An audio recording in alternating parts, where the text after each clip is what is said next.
Hello, my name is Dejan Bojkov, Grandmaster from Bulgaria. Today we start some new series. I'm going to annotate some of my students' games, and this is a request by Danny, the Papa Bear.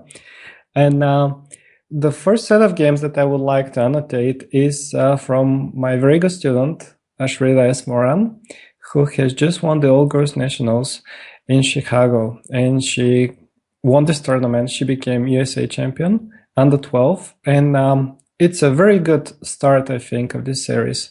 The first game that I would like to show you today is her game with the black pieces from round 4 against Ella Papanek. Ella's rating is 1556 and Ashrita's is 1689. So Ashrita is the favorite, the rating favorite in this game. And the game starts with the Sicilian. This is the opening that Ashrita usually plays. But white opted for a rather unusual line with bishop c4, which is not very common in this situation. And she's just developing her pieces. She just wants to avoid any theoretical battles and to play some chess. That's not a bad approach at all. The only drawback of such an approach is that usually doesn't yield any advantage to the side which is choosing it. And as Ashrita is generally not that good in the openings, this is also very good for her that she can start playing chess as early as possible as well. Okay, rook e1 intending e5. I think this is a good move, but after g6, white for some reason stopped doing this and she started making another plan, the one with c3 and d4. I think that e5 makes sense here, even though after these moves there is a move queen d4, which is attacking the rook and the bishop at the same time, but then queen to e2 is saving both the hanging pieces. So we can say that this is possible. Oh, wait a second, I'm missing this shot, bishop g4. Okay, so then maybe it's not that great as it seems. e5 was very well done by white that she didn't play it. So she opted for c3, and there is also another plan with bishop f1. First of all, not to leave the bishop on this vulnerable c4 square, and after that to prepare c3 and d4. Without d4, white cannot do in this situation, in any Sicilian. I think sooner or later white is going to play d4 at some stage. Even in the close Sicilian, they do tend to play d4 at some stage. Anyways, so c3 was played, bishop g7, h3, stopping bishop g4, which might be a bit awkward in case of d4 in this situation. See, d4, bishop g4 looks a bit annoying for the first player because d5 now can be answered knight e5, and there is a pin on this knight.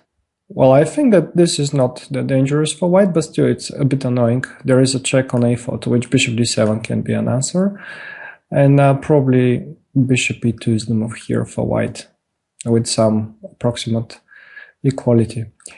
Anyways, white decided to stop this. She played h3 instead of d4 immediately, to which Ashrita normally castled. d4, c takes d4, c takes d4. I believe that d4 is premature, and I will give you a time now to try and to see what is black's next best resource. If you need more time, you can pause the videos. What white usually wants to achieve here is this very strong center, but black has a chance to ruin it right now, immediately, at once, and the move for doing this is the one d5, immediately taking off one of the pawns and gaining some space in return.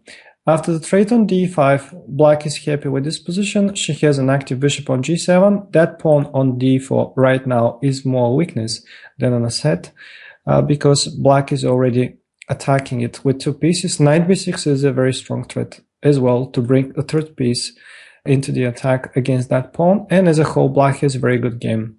Free development and isolated pawn in the opponent's camp.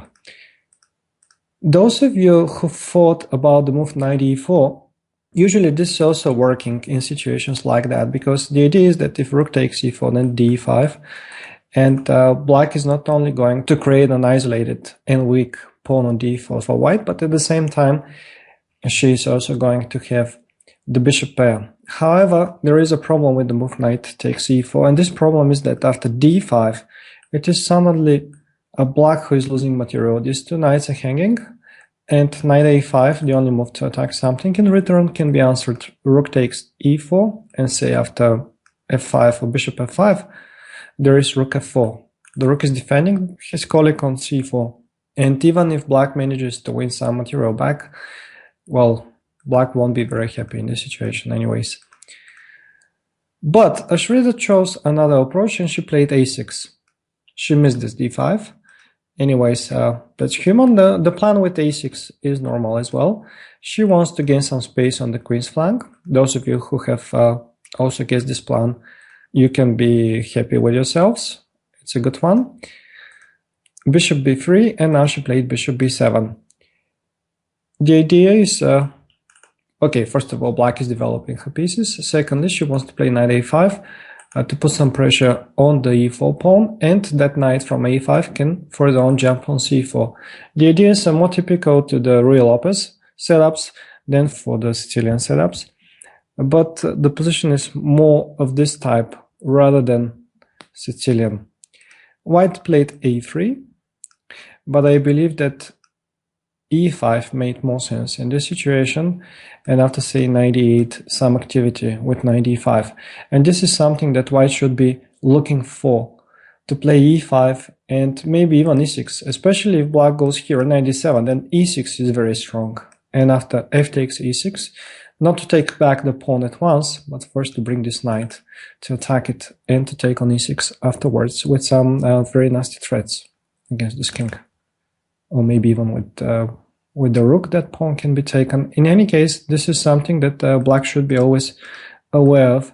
That's why I think that knight e8 here is stronger, and after knight d5, maybe to try and to trade this knight with knight c7, with approximately equal game.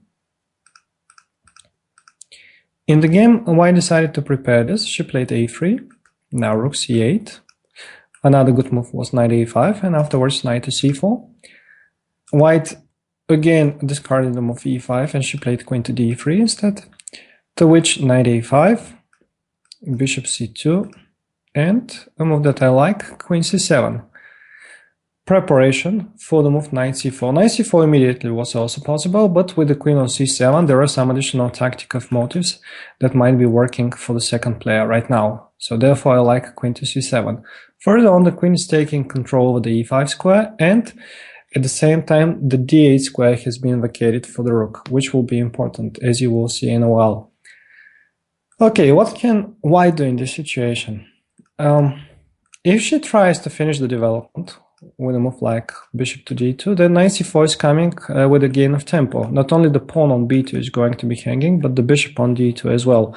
So black is threatening either to win the pawn or to win the bishop pair. And this is not something that white would like to see. White can also develop the bishop on f4 or g5, some other square. Then, after knight c4, indeed, that pawn on b2, the bishop is no longer on d2, and black cannot win the bishop pair. But, generally speaking, white is having very big problems with the defense of that pawn on b2. Say that they're defending the pawn like that, rook a b1. Then the problem is this typical trick, knight takes a3, and the knight on c3 is hanging after b takes a3, queen takes c3. You can see that in this line the queen on c7 was very well placed. And if white is defending that pawn in another way with that rook, then okay, there is still the trick. Not this one, because then white will take with the rook, but knight takes b2 trick. This time this is working, and again black is winning a pawn thanks to the active pieces on the open file. Finally, if white defends with a move like knight to d1, this pawn is still in danger. It can be taken, because this time the bishop on c2 is hanging in the end of the day. So here you can appreciate the move queen c7, which Ashrita made in the game, how strong it was. Okay, white finally decided to go for the move e5, but the time that she gave to her opponent to develop pieces was already not only good enough for black to develop, but she can now also take over the initiative. Of course, Ashrita takes, and she wants to open up the game. This will be very visible in case of that white takes with the pawn. Then rook d8 is strong, bringing another piece into the action with the tempo. Queen needs to move back, knight d5, trying to get rid of this defender and trying to discover the road for her heavy pieces to attack on the queen's flank, and say that white goes bishop d2. In this situation, then this knight from the edge of the board is appearing on c4 once again with already too many threats. I'm not sure that white can survive this position. And also if knight takes d5 in this situation, well, both rook takes and bishop takes d5 are good. I prefer bishop d5 because this bishop is hanging now. Knight b3 is coming afterwards with the tempo, and this pawn on e5, even it can be in danger after bishop takes f3 and bishop takes e5. And just have a look how beautifully the black pieces are cooperating. Each of them is attacking something. Even the knight on the edge of the board, the knight on a5 is ready to visit the center or to create some dangerous threats with knight b3, concrete threats.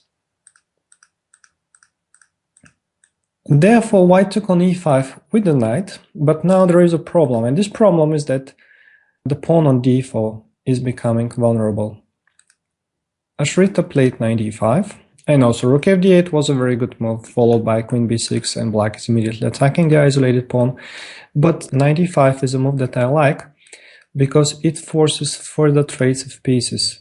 Ashrita knows that it's good when you have an isolated pawn to try to trade some pieces, and she knows even which of them to trade. Here concretely, it is good to trade the knights, it is also good to trade the light squared bishops, maybe some heavy pieces, and finally to play with this bishop on g7 against the one on c1, which will be only defending its own pawns. Or she also would like to play with a knight against this bishop on c1.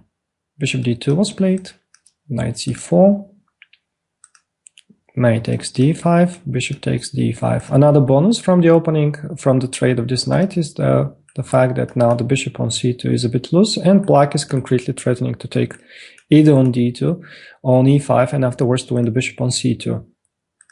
Black took on c4 because the move bishop c3 was losing a pawn. I will give a second to find out how exactly. Yeah, this is the same old trick, knight takes b2, and after bishop b2, queen takes c2. We have seen it already, so it's not a big problem for you to find it, I guess. Knight takes c4 was played, and now bishop takes c4, queen e4, and bishop e6, attacking the bishop and bringing some disharmony in white's setup. At the same time, Ashrita wants to play bishop to f5, and this will be a very unpleasant skewer, which will be the case in case of rook ac1. Just bishop f5, the queen is hanging, the bishop is hanging, the bishop is lost actually, and black is winning. And the other moves, which are in fact trying to save the bishop, are also having some drawbacks. For example, bishop d3 is bringing a piece on the d file, and after rook fd8, or maybe even better, rook cd8, not to allow some trade of pieces on the c file, followed by queen b6, and attacking against the d4 pawn, is most probably winning that pawn on a very short term. Maybe the best decision here for white would be the ugly bishop d1, but then we have the same problem once more. That pawn on d4 is a weakness, and black is going to win it anyways. Then rook d7, rook d8, queen b6 maybe, or I don't know, first bishop f5. In any case, black is just going to have the more active pieces, and these pieces will make her sure that she is winning the isolated pawn. While the move that was played in the game, bishop c3, is in fact losing a pawn. I will give you a second to find it out, how exactly. If you have more time, you can pause your videos. If you need more time, the move is bishop f5. First of all, this bishop was traded, and afterwards that pawn on d4 was taken because the bishop on c3 is now pinned. You can be sure that Ashrita didn't spend a lot of time on doing this. She is very sharp tactically, and she has definite advantage over her opponents in the same rating group, in the same age. Well, the problems arrived a bit later in that game. White played queen e4, bishop takes c3. White is forced to take this because if some of the rooks is coming on c1, okay, if it is this one, then simply bishop takes e1 is gaining some more material for the second player. Maybe first bishop takes here, then rook takes on c7. Black is going to have two rooks and two pawns for a queen, which is an easy win. And if the other rook is going on c1, then queen e5 is winning on the spot. So b takes c3. And the problems for Ashrita started right here. She's completely winning, that's quite obvious. But she needs to find a good plan how exactly to convert her advantage, an extra pawn. This is one of the advantages. And the other one is the fact that these two pawns are disconnected and they're going to be very weak. Black can eventually try and win them in the endgame. The plan that she chose is not a very good one. Okay, first of all, if she takes on c3, this is also not a very good one, because trading a good pawn on c3, on e7, for a weak one on c3, which is going to be lost anyways, is not a good idea. Even though black still has very good chances to win this, because she can create an outside pass pawn, this shouldn't be recommended. What Ashrita did was principally correct.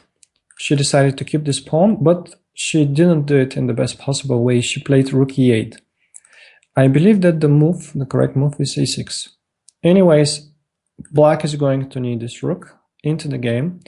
Therefore, e6 makes more sense.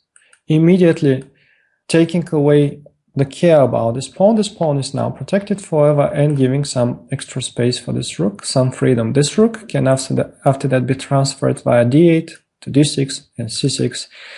The black pieces can be tripled on the c file, and eventually black is going to win that pawn on c3. If white manages somehow to protect it, say with rook e3, rook c1, maybe queen f3, then black can switch to the attack of the a3 pawn. And inevitably black is going to win at least one of these two pawns. I suspect that both of them. Okay, rook e8 was played in the game.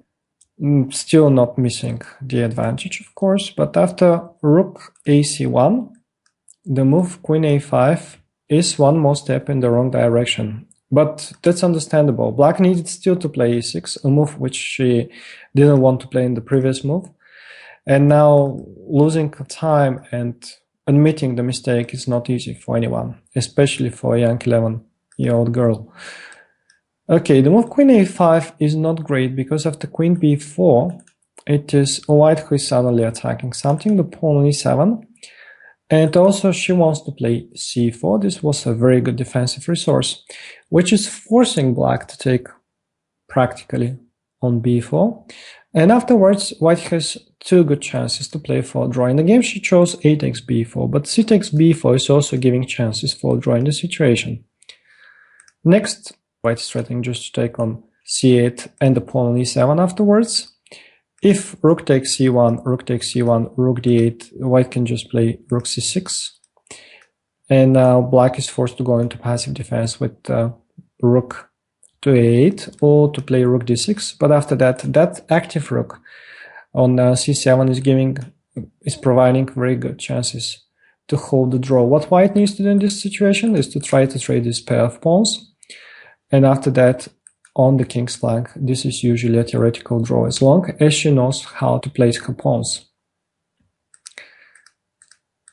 And also one more line here, if black doesn't take on c1, if she doesn't give the open file, if she goes e6, then white can control the other open file and little by little improve her pieces, just like in the previous line. Maybe just take rook d8 and rook is coming to e6, and here it will be even worse for black because this rook needs to go into a more passive position, the one on a8. Okay, then there is this plan, but also white can do rook c7 and to cut the opponent's king, maybe bring this king in the center as well with decent chances for draw. That was one idea for white, but also the one that she chose is not a bad one. She took with that pawn rook c4, and I think that here she also lost the threat. She played rook e3 and she settled for passive defense, which is wrong by presumption. When you're a pawn down in the rook endgame, you should seek for activity. Even sacrificing another pawn can be the road to make the draw. So rook a1 was a strong move in this situation.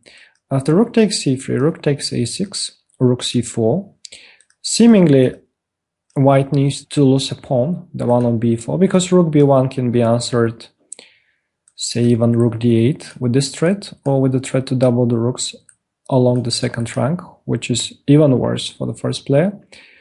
But the thing is that instead of rook b1, white can go rook b6, and after rook takes b4, she is finally managing to win that pawn on b5. And this is exactly what I was telling you, what white needs to do here. to defend the position, to get rid of the pawns on the queen's flank. If this is the case, if this happens, then a draw is the most likely outcome. Say just check, rook b2, king g3, sorry, not g3, but king g3, b4, but it is not helping. White is going to take that pawn anyways. Well, black can still push this, of course, and she needs to push this. She will play for a win because she still has the extra pawn, and especially if she manages to keep both the rooks on the board, she will have decent chances to attack these two pawns. But objectively speaking, I suspect that this should be a draw. Well, what happened in the game was that white settled for the passive defense with rook e3, but just have a look at these two rooks. The only way to defend passively is like that. Okay, maybe this is the better one. But if they stay like they are at the moment, the pawns can never be defended. Black is just going to bring her rooks on that file, and then rook takes b4 will follow. The only chance is to bring the rook on a3, but this is also not going to save white on the long term. I'll just show you briefly the plan. So black plays e6 to free the rook finally. Rook a1, rook c6, this time correct. It's not needed, there is no need to trade the pawns. f4, rook e8, and rook c1, the final mistake after which white is losing. Rook a3, like I told you, is the move. And then probably the good plan for black to win it is to bring this rook to an active position on the second rank, first of all. Then the other rook can join it on d2, on d1, better on d2, and before that she can also improve her king like that and advance the pawns on the king's flank with h6 and g5, or maybe in the center with f6 and e5. The rooks are still passive because they are not really cooperating. They are just defending the pawn on c3, and that pawn is in fact disconnecting them. Okay, but the move rook c1 is losing the pawn instantly. I'm pretty sure that you see how.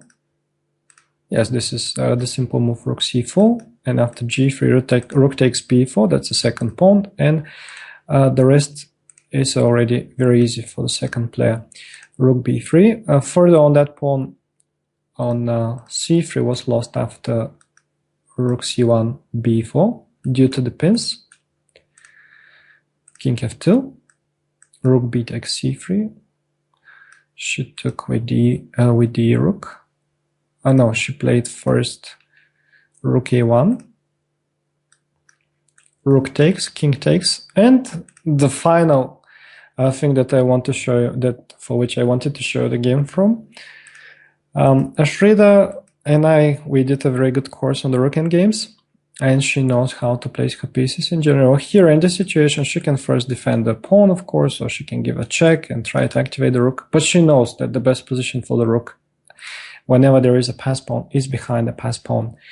And the way that she converted the advantage was a very good one. She just played rook b8, gave away that pawn on a6, then advanced this pawn, made this rook passive on b1, it can no longer go anywhere, and after that she activated the king on the other side of the board.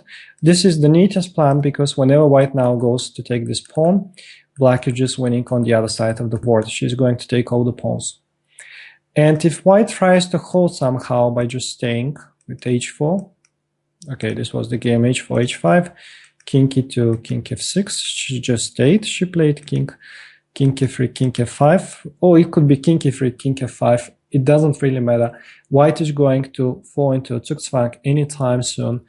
If this is the position with black to play, black can play simply rook b7, wait with her active move, which white cannot do with her passive rook on b1. And little by little, the black piece is getting into the opponent's camp, and this is all from the game. King f2, king g2 was played, now rook is coming on b3, king f2, and there is no hurry, of course. f6 is one idea to take that pawn with a check. King h3 is the other idea which was played into the game, and after g4, king takes g4, rook g1, king takes f4. There will be just one more instructive moment. Let me just go quickly for that position. King e2, e4, rook f1 check, king e5, rook back to b1. Now king d4, king d2, check, king is coming on c2, rook b8, rook d1 check, king is going back on e4.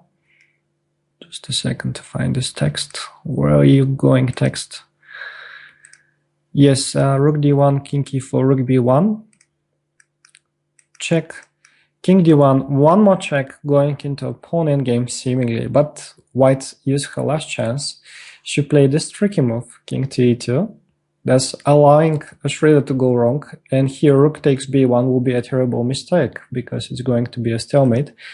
But she was alert, and she of course saw that. She played rook c2 check, and then one more check. She won that rook, and afterwards easily the game. Okay, first I think she took that pawn, or she played g5 to give some air for the pieces, and then she took the rook and won the game. So that's round number 4. I'm going to annotate 2 more games after that by Shredder. I hope that you enjoyed this one. See you the next time.